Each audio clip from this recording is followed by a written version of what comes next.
भारत माता की। वंदे वंदे वंदे। नमः पार्वती पतिये हर हर।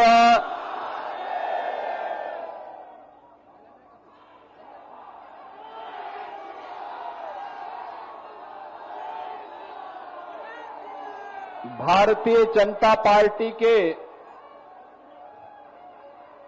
पूर्व प्रदेश अध्यक्ष, बिहार सरकार के मंत्री सिवान विधानसभा क्षेत्र से एनडीए के प्रत्याशी श्री मंगल पांडे जी, बड़ौदा विधानसभा क्षेत्र से एनडीए के प्रत्याशी श्री कर्णजीत सिंह जी, बढ़हरिया विधानसभा क्षेत्र से एनडीए के प्रत्याशी श्री इंद्रदेव सिंह पटेल जी, माननीय सांसद महाराजगंज श्री जनार्दन सिंह सिग्रीवाल जी, माननीय सांसद सिवान श्रीमती विजयलक्ष्मी देवी जी, उत्तर प्रदेश सरकार के परिवहन मंत्री श्री दयाशंकर सिंह जी, पूर्व सांसद श्री ओम प्रकाश यादव जी, पूर्व विधान पार्षद श्री मनोज कुमार सिंह जी, भारतीय जनता पार्टी के जिला के अध्यक्ष श्री राहुल तिवारी जी, जदयू के अध्यक्ष श्री चंद्रकेतु सिंह जी, लोजपा के जिलाध्यक्ष श्री महादेव पासवान जी, राष्ट्रीय लोक मोर्चा के जिलाध्यक्ष श्री अब्दुल रिजवान जी, निवर्तमान जिलाध्यक्ष बीजेपी श्री संजय कुमार पांडे जी, वरिष्ठ नेता श्री मुकेश कुमार बंटे जी, भारी संख्या में मौसम की परवाह के बगैर आज की चुनावी सभा में आए हुए सिवान विधानसभा क्षेत्र और जनपद के हमारे सभी बहनों और भाइयों, मैं सबसे पहले मौसम की परवाह के बगैर पिछले 3 दिन से लगातार बिहार में मूसलाधार बारिश और मौसम की परवाह के बगैर आपका जो ये उत्साह है, इस उत्साह का मैं हृदय से आपके प्रति आभार व्यक्त करते हुए अभिनंदन करता हूं। आप सबका मैं अभिनंदन करता हूं।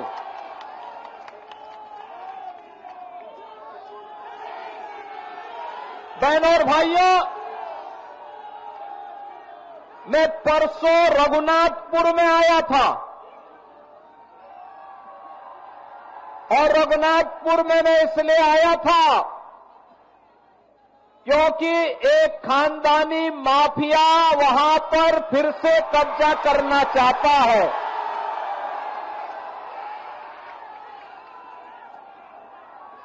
उत्तर प्रदेश में तो हमने बुलडोजर से रौंद रौंद करके इन माफियाओं की कचमूर निकाल करके उत्तर प्रदेश की धरती से जहन्नुम के रास्ते उनके खोल दिए हैं।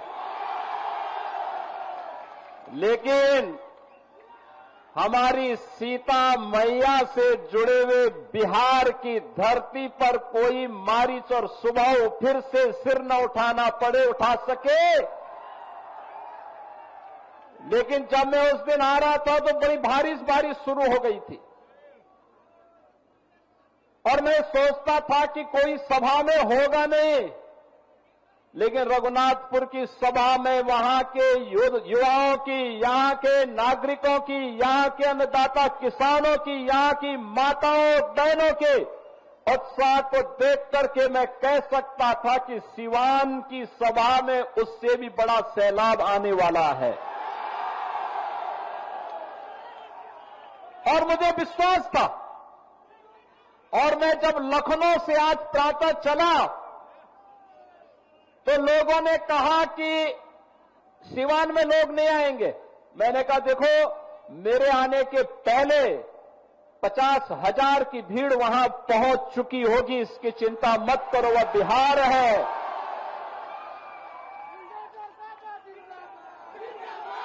ये छोटे मोटे आंधी तूफानों से कोई बिहार के वासियों से टकरा नहीं सकता है। बिहार का नौजवान देश और दुनिया के अंदर जहां कहीं गया है, उसकी बुद्धि, उसकी मेधा का लोहा सबने माना है। लेकिन अब समय आ गया है, समय आ गया है। पिछले 20 वर्ष में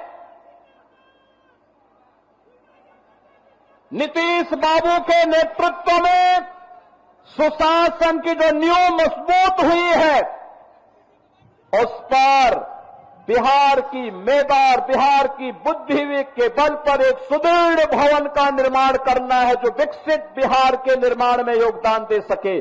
और इसके लिए आपका आह्वान करने के लिए आज मैं वापस यहां पर आपके बीच आया हूं। बहन और भाइयों, ये सचमुच जब हर व्यक्ति घबराया है बारिश में क्या होगा, तब भी आपने उत्साह दिखाया, आपने दिखाया। सचमुच ये अभिनंदनीय है, स्वागत योग्य है। और इसीलिए मैं आप सभी का, सिवान वासियों का हृदय से अभिनंदन करता हूं, स्वागत करता हूं। बहन और भाइयों, आपने देखा होगा कहीं कोई मजमा लगता है ना, तो मजमा में बहुत सारे लोग आ चुके होते हैं। अपने अपने तरीके से वे वहां पर लोगों की आंखों में धूल झोंकने का काम करते हैं। लेकिन याद रखना, जिन लोगों ने बिहार के सामने पहचान का संकट खड़ा किया था, जिन लोगों के कारण सिवान वासी भय और दहशत के माहौल में जीने के लिए मजबूर हुए थे, उन लोगों को दोबारा बिहार में वापस आने नहीं देना है, किसी भी हालत में नहीं आने देना है। ये लड़ाई केवल सत्ता प्राप्त करने की लड़ाई नहीं, बिहार की अस्मिता की लड़ाई है। बिहार के आन मान और शान को, बिहार के गौरवशाली परंपरा को पुनर्प्रतिष्ठा प्रदान करने की लड़ाई है। और बिहार को फिर से उस स्वर्ण युग की ओर लेके जाने की लड़ाई है, जिस बिहार ने केवल बिहार को ही नहीं, और बिहार को फिर से उस स्वर्ण युग की ओर लेके जाने की लड़ाई है, जिस बिहार ने केवल बिहार को ही नहीं, भारत को स्वर्ण युग की ओर ले जाने का काम कराया था। उस युग का स्मरण कराता हुआ पूरा भारत गौरव की अनुभूति करता है। बहन और भाइयों, हम लोग तो बार बार कहते हैं, बार बार कहते हैं, भारत विकसित होगा तब जब बिहार विकसित होगा।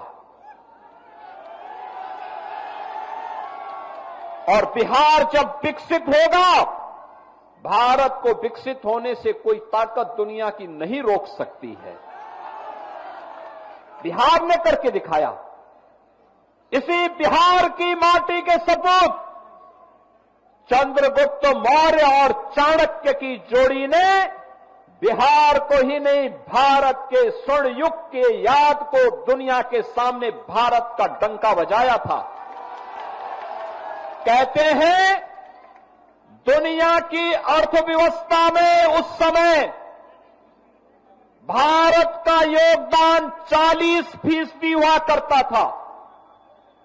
चंद्रगुप्त मौर्य के समय, चाणक्य के समय, शौर्य और पराक्रम चंद्रगुप्त मौर्य का, बुद्धि और मेधा और मार्गदर्शन चाणक्य का, और बिहार भारत को विकसित भारत के रूप में, दुनिया के सिरमौर के रूप में, सोने की चिड़िया के रूप में दुनिया के सामने प्रस्तुत किया था। यही बिहार प्रस्तुत किया था, यही पटना, यही पाटलिपुत्र किया था।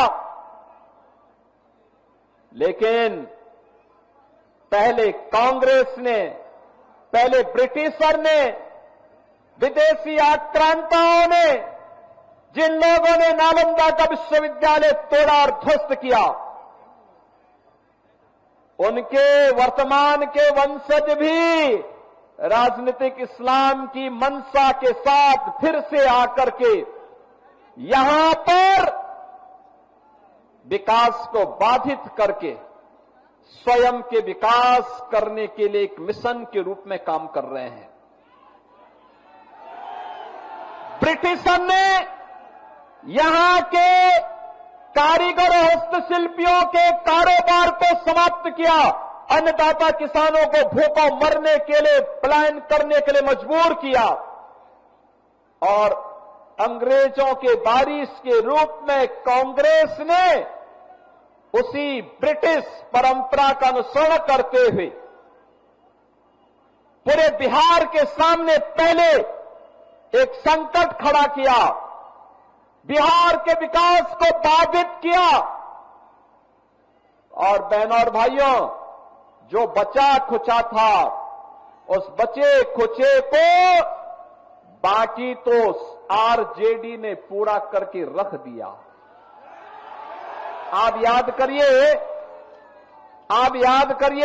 आरजेडी के समय बिहार के अंदर अपराध और अपहरण एक उद्योग बन चुका था। आरजेडी के समय बिहार के अंदर किस प्रकार की अराजकता थी, किस प्रकार की गुंडागिर्दी थी, परिवारवाद किस कदर हावी हो करके एक ही परिवार और नातेदार रिश्तेदार पूरे बिहार को रौंदने का कार्य कर रहे थे, बिहार के नौजवानों के सामने पहचान का संकट खड़ा कर रहे थे, और मानव तो दूर पशुओं का भी चारा हजम करके पूरे बिहार के नौजवानों के सामने भीषण संकट खड़ा कर दिए थे।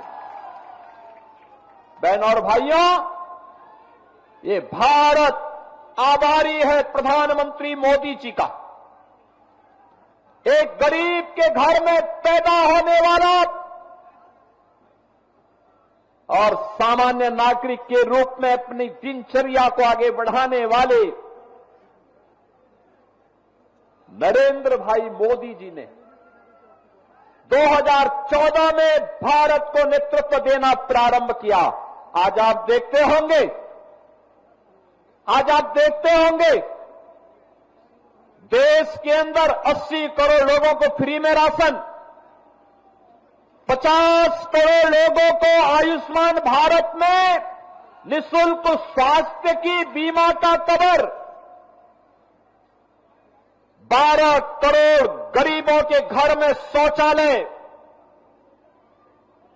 45 करोड़ गरीबों के बैंक में खाता खुलवा करके, चाहे वह जीविका बहनें हो, वृद्धावस्था पेंशन हो, निराश्रित महिला पेंशन हो, दिव्यांग जन की पेंशन हो, या अनुसूचित जाति, जनजाति और पिछड़ी जाति के बच्चों की स्कॉलरशिप, ये सीधे एक क्लिक करके सीधे उनके अकाउंट में डलवाने का काम अगर किसी ने किया है, एनडीए की, बीजेपी और जदयू की इस सरकार ने प्रधानमंत्री मोदी जी के नेतृत्व में, उनके मार्गदर्शन में, नीतीश बाबू के नेतृत्व में काम बिहार के अंदर हो रहा है। बहनों और भाइयों, 4 करोड़ गरीबों के मकान बन गए और मोदी जी ने तो कहा है हर गरीब के सिर को ढकने के लिए छत देंगे। ये काम कांग्रेस ने क्यों नहीं किया? ये काम आरजेडी ने 15 वर्षों में क्यों नहीं किया? मोदी जी ने 11 वर्ष में करके दिखा दिया। बहनों और भाइयों, आज जो ये लोग इंडी गठबंधन के रूप में आपके सामने आ रहे हैं, ये लोग विरासत को गाली देते हैं, विकास को बाधित करते हैं और गरीबों के कल्याण के लिए चल रही इन योजनाओं में फिर से डकैती डालने का और उसे हजम करने की रणनीति के तहत ये लोग सत्ता में काबिज होना चाहते हैं। याद करना, अगर कांग्रेस और आरजेडी जीतती है तो गरीब के राशन को सबसे पहले बंद करके हजम कर डालेंगे। नौजवानों की नौकरी के इस नाम पर ये लोग नौकरी तो नहीं देंगे, नौकरी के नाम पर आपकी जमीन को भी हजम कर डालेंगे।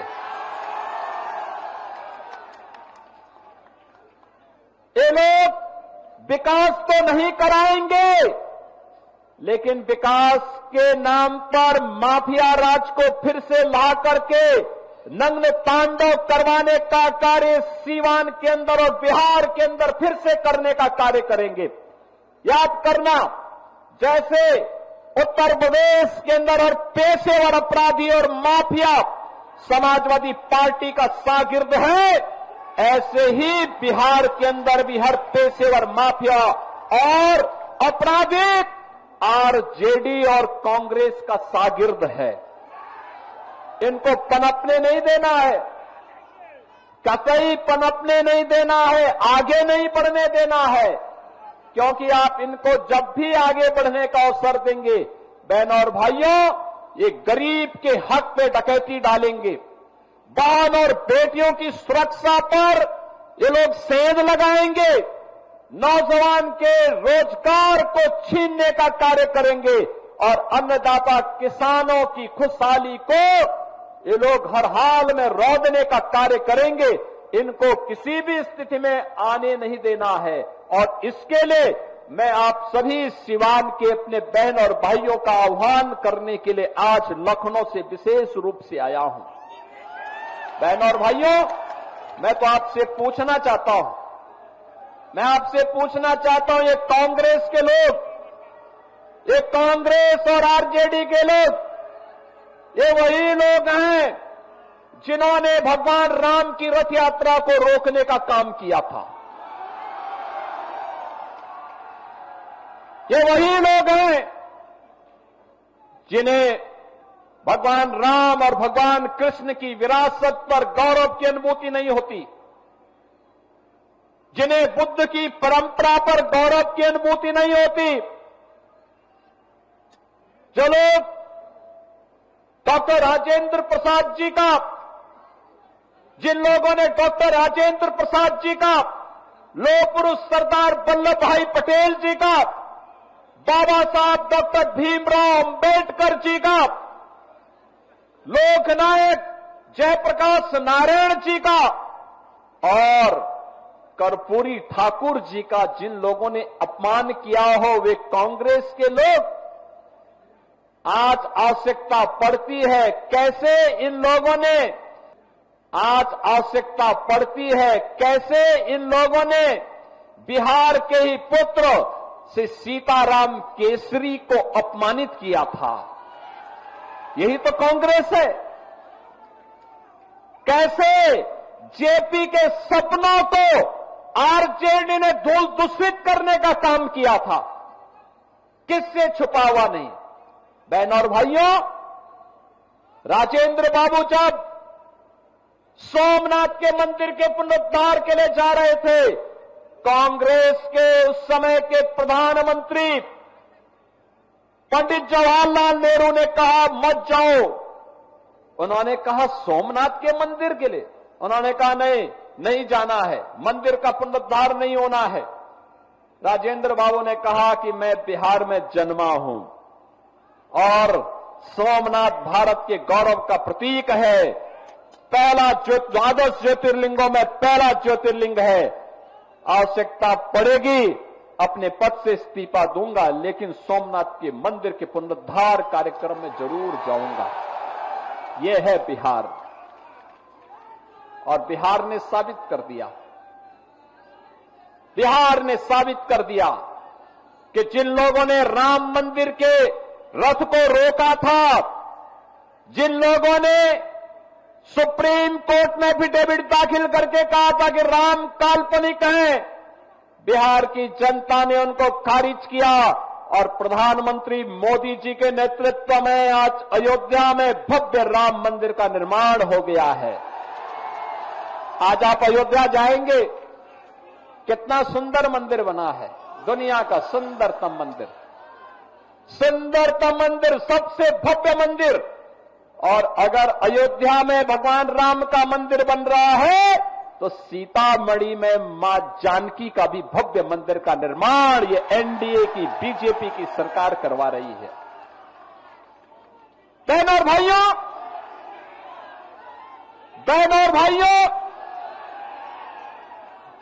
भगवान राम मां जानकी को लेकर के जिस मार्ग से अयोध्या गए थे, उस मार्ग को भी ये एनडीए की सरकार राम जानकी मार्ग के रूप में बना रही है। 6,155 करोड़ रुपए दे दिए हैं, कार्य युद्ध स्तर पर चल रहा है। अब बिहार अपनी पहचान के लिए मोहताज नहीं है।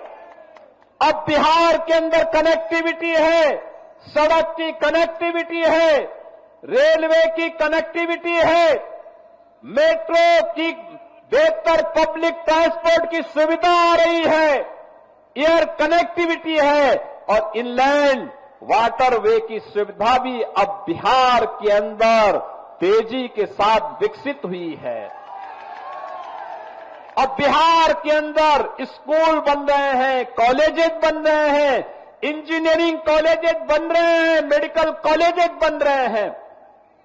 अब अन्नदाता किसान को किसान सम्मान निधि का लाभ मिलता है, गरीब को राशन मिलता है, आजीविका बहनें ड्रोन दीदी बन करके आर्थिक स्वावलंबन के मार्ग पर अग्रसर हो रही हैं और 75 लाख बहनों को आर्थिक स्वावलंबन की ओर अग्रसर करने के लिए नीतीश बाबू के नेतृत्व में उन्हें पहली किस्त जारी हो गई है। बहनों और भाइयों, ये एनडीए है, बोलता कम है, करके दिखाता है। ये झूठे वायदे नहीं करता, पहले करता है फिर बोलता है। हमने कहा था ना कि रामलला हम आएंगे, मंदिर वहीं बनाएंगे, हो गया ना। एनडीए ने कहा था ना यूपी में कि आएंगे, माफिया राज यूपी का समाप्त करेंगे, दंगे फसाद समाप्त करेंगे। बहनों और भाइयों, 8.5 वर्ष में एक भी दंगा नहीं हुआ, और अगर किसी ने दंगा करने का साहस किया तो उसको तो जेल के अंदर ठोसा ही, उनकी पूरी प्रॉपर्टी भी कब्जे में लेकर के गरीबों के आवास बना दिए गए। अब यूपी में दंगा नहीं, सब चंगा है। अब यूपी में दंगा नहीं कर सकता कोई। पर्व और त्योहार के पहले, दंगाई के पहले की उसको बता दिया जाता है कि भाई दंगा करोगे तो खानदानी पूरी प्रॉपर्टी भी जाएगी, कहीं भीख भी नहीं मिलेगी। बहनों और भाइयों, और हमने कहा था ना, माफिया राज सदैव के लिए समाप्त करेंगे और बहुत अच्छे ढंग से उनके जहन्नुम के टिकट काटे गए। बहुत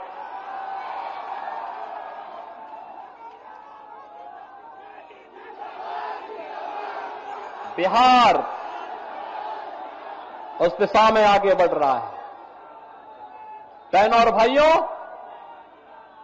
एनडीए की सरकार जो बोलती है वो करके दिखाती है।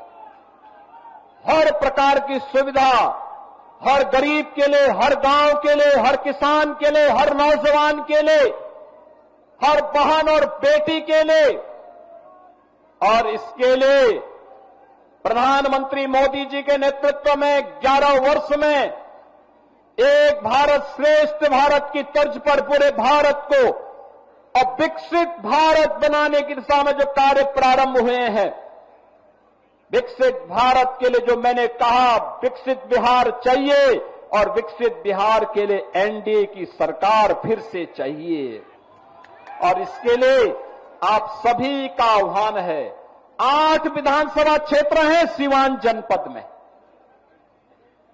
और रघुनाथपुर के उत्साह को देख करके तो मैं कह सकता हूं कि रघुनाथपुर में तो लोगों ने कह दिया कि खानदानी माफिया को फिर से नहीं आने देना है। और मैं कह सकता हूं कि सीवान की सभा को भारी बरसात के बावजूद मैं कह सकता हूं कि सीवान की जनता ने तय कर दिया है कि सीवान के साथ साथ जितनी भी हमारी विधानसभाएं हैं, दरोदा है, बढ़हरिया है और अन्य 8 विधानसभाओं में एनडीए का परचम लहराएगा, इंडी गठबंधन गर्त में जाएगा। इनका झूठ और फरेब अब नहीं चलने वाला है। फिर से नीतीश बाबू के नेतृत्व में, प्रधानमंत्री मोदी जी के मार्गदर्शन में बिहार के अंदर एनडीए की सरकार को हमें बनाना है और एक सुशासन की सुदृढ़ नींव पर विकसित बिहार की परिकल्पना को साकार करना है। क्या आप सहमत हैं? बिहार विकसित होना चाहिए ना? विकसित बिहार के लिए सहमत हैं? इस सड़क के इस पार के लोग क्या आप नहीं चाहते क्या? घर के ऊपर, छत के ऊपर, इधर जो नौजवान खड़े हैं पीछे, इधर भी काफी दूर तक है। विकसित बिहार चाहते हैं ना? विकसित बिहार चाहिए ना? तो विकसित बिहार के लिए एनडीए के प्रत्याशियों को जिताना पड़ेगा। एनडीए के प्रत्याशी बीजेपी के हो, जेडीयू के हो, लोक जनशक्ति पार्टी के हो या फिर हम के हो, इन सभी में जिस भी पार्टी से दिया गया जो अधिकृत प्रत्याशी है उसे एनडीए के द्वारा, उस पार्टी के द्वारा जो घोषित चुनाव चिन्ह है उसके अनुरूप हम विजयी बना करके भेजेंगे। तो विकसित बिहार की परिकल्पना और विकसित बिहार से फिर से भारत के स्वर्ण युग की ओर, राम राज्य की अवधारणा को साकार करने को हमें आगे बढ़ना है।